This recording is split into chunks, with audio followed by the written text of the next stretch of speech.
Assalamualaikum warahmatullahi wabarakatuh. Perkenalkan saya Devi Liarni SPD, CGP Angkatan 9, Kota Padang. Pada kesempatan ini, saya akan menyajikan koneksi antar materi modul 3.2 Pemimpin dalam Pengelolaan Sumber Daya. Pada pembelajaran ini, saya dibimbing oleh fasilitator Bapak Budi Darmawan dan pengajar praktik Ibu Yulianiti.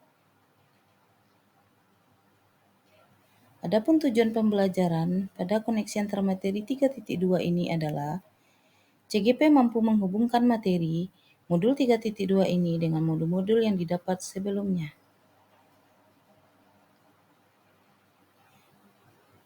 Sebagai panduan pertanyaan, ada 4 panduan pertanyaan pada koneksi antar materi ini, di mana saya mengambil kesimpulan, yaitu pemimpin pembelajaran dalam pengelolaan sumber daya adalah seorang pemimpin yang menerapkan pendekatan berbasis kekuatan atau aset dengan memanfaatkan sumber daya yang ada di sekitarnya untuk menggali potensi yang dimiliki dalam menunjang proses pembelajaran. Ada 3 cara mengimplementasikan koneksi antar materi tersebut. Yang pertama adalah di lingkungan kelas, di mana manfaatkan ruangan yang tersedia dengan berbagai sarana yang ada. Fasilitasi murid agar dapat mengembangkan kreativitasnya. Melakukan kolaborasi dengan guru lain agar dapat membantu dalam pengelolaan sumber daya di kelas. Selanjutnya, lingkungan sekolah. Lakukan kolaborasi dengan seluruh warga sekolah. Bentuk komunitas sekolah yang memiliki tujuan yang sama untuk mengembangkan sekolah. Manfaatkan sarana prasarana yang ada dan manfaatkan lingkungan sekolah yang belum diolah. Gunakan sumber finansial yang ada untuk keperluan sekolah. Sedangkan di lingkungan sekitar sekolah, bangun relasi dengan masyarakat sekitar sekolah, kerjasama dengan orang tua murid untuk membantu kegiatan sekolah, kerjasama dengan pihak luar seperti lembaga kesehatan, kepolisian, dinas pendidikan, lingkungan, dan lain-lain. Ikut mengembangkan kebudayaan wilayah sekitar sekolah. Pengelolaan sumber daya yang tepat akan membantu proses pembelajaran murid menjadi berkualitas. Terdapat 7 aset utama yang dimiliki sekolah untuk dapat mengembangkan sumber daya yang ada, yaitu modal manusia, modal fisik, modal finansial, modal sosial, modal lingkungan alam, modal politik, dan modal agama dan budaya. Jika ketujuh aset tersebut dikelola dengan baik, maka akan dapat membantu proses pembelajaran murid menjadi lebih berkualitas. Contoh dari modal manusia adalah kepala sekolah dan guru yang menjalankan nilai perannya sebagai pemimpin serta memaksimalkan pengetahuan dan keterampilannya dalam mengajar akan membuat pembelajaran menjadi lebih berkualitas sehingga meningkatkan prestasi belajar murid. Modal fisik, sarana dan prasarana serta seluruh ruangan di sekolah jika dikelola dengan baik akan menunjang kegiatan belajar mengajar sehingga kualitas pembelajaran dapat meningkat. Adapun contoh dari modal sosial adalah norma dan aturan yang jelas selain tata tertib atau keyakinan sekolah dibuat agar murid memiliki kesadaran akan pentingnya disiplin positif sehingga akan tercipta suasana pembelajaran yang kondusif, aman, dan nyaman. Contoh dari modal lingkungan yaitu lingkungan yang ada di sekitar sekolah dapat menjadi salah satu belajar yang dapat dimanfaatkan untuk menunjang proses pembelajaran yang kreatif. Adapun contoh modal politik adalah kebijakan kepala sekolah dapat meningkatkan pembelajaran berpihak pada murid.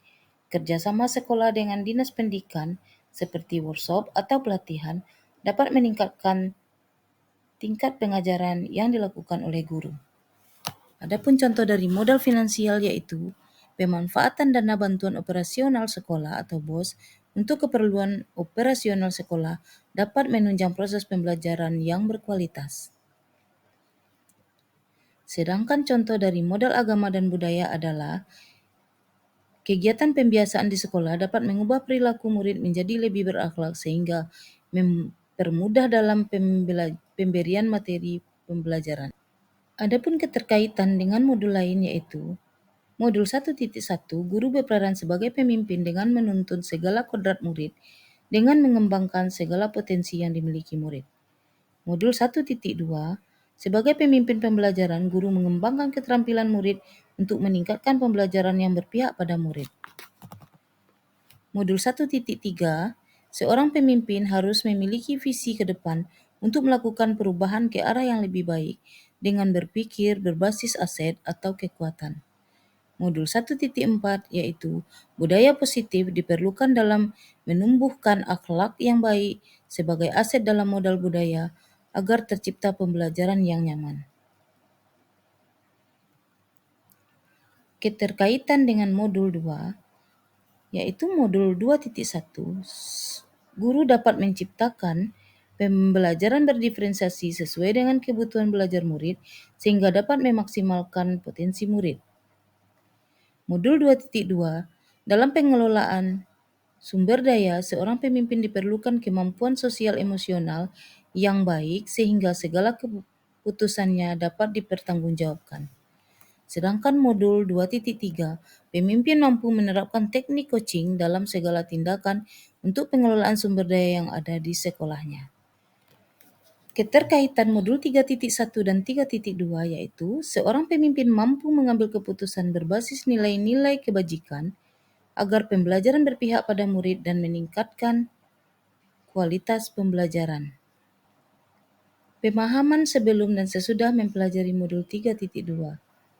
Sebelum saya mempelajari modul 3.2 ini, saya beranggapan bahwa segala sesuatu yang berupa benda fisik saja yang ada di lingkungan sekolah, serta lebih banyak berpikir kekurangan atau masalah yang ada di sekitar sekolah saja tanpa memikirkan solusinya.